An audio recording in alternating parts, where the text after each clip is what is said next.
সাংবাদিকদের উপর হামলার প্রতিবাদে মিরেশ্বরে সাংবাদিকদের বিক্ষোভ সভা। বিস্তারিত দেখুন প্রতিনিধি বাচ্চু পাটোয়ারি কমলের পাঠানো তথ্য ও ভিডিওতে।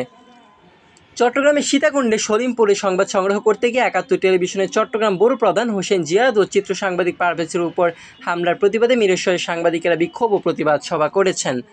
সোমবার দুপুরে ঢাকা চট্টগ্রাম মহাসড়কের পাশে মিরেশ্বরের প্রেস ক্লাব প্রাঙ্গণে এই প্রতিবাদ সভা অনুষ্ঠিত হয়। এতে অংশ নেন বিভিন্ন জাতীয় ও স্থানীয় গণমাধ্যমে কর্মরত সাংবাদিকেরা।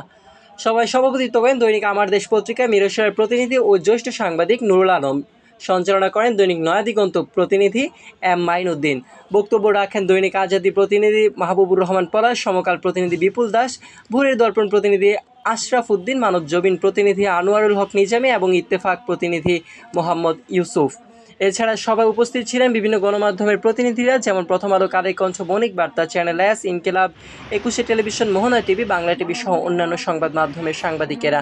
বক্তারা বলেন, সাংবাদিকদের উপর হামলা শুধু একজনের নয়, এটি গণমাধ্যমের স্বাধীনতার উপর হামলা।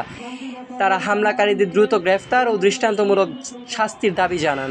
একই সঙ্গে সাগররুনি হত্যাসহ দেশের সকল সাংবাদিকদের নির্যাতনের ঘটনার বিচার দ্রুত সম্পন্ন করার আহ্বান জানান। সবাই সাংবাদিকদের নিরাপত্তা নিশ্চিত ও নির্ভয় সংবাদ সংগ্রহের পরিবেশ তৈরির জন্য সরকার ও প্রশাসনের প্রতি জোর দাবি জানানো হয়।